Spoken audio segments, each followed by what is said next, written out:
My project at Bugatti ended, and in the meantime my superiors from Bentley had moved to Italdesign in Italy, which had become part of the Audi group.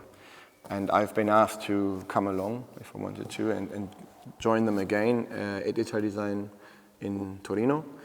And yeah, so I did. I basically packed my stuff at Bugatti and then moved to Italy and worked at Giugiaro. Very different experience working for a traditional Italian design house that only recently, or at that time only recently, had become part of a much larger group.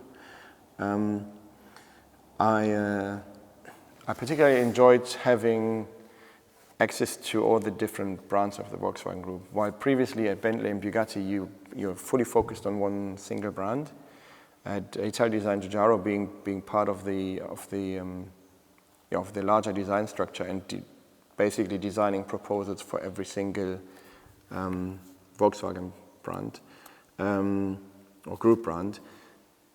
I enjoyed having the chance to then design an Audi and design a Volkswagen, design a Lamborghini, design a Porsche, and having to engage with all the different design ideas and design languages behind each and every single brand of the Volkswagen Group, which then obviously, from a formal point of view, extends your portfolio.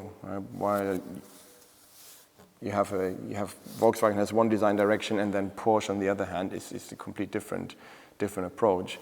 But you very quickly have to adjust. As you jump from project to project, you adjust and you have to be flexible and change your thinking from one to the other, which I think makes you as a designer more complete, right?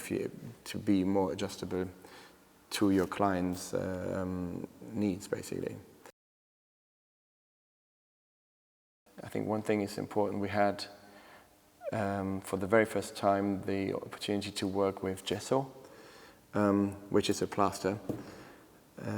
It's a very traditional Italian technique of how to design cars, and while everybody else in the Volkswagen Group worked with clay, it was a technique and a method unique to Italdesign, and from my point of view, very interesting to get access to this way of designing cars, because clay obviously doesn't go as hard. Gesso goes to a much harder level. You can't tape on the material because obviously the plaster goes hard and dusty. So no tape will stick on the model. So what you have to do instead is you just draw on the model, and then the guys will nail long plastic splines to the model, which, well, as an interpretation of your line.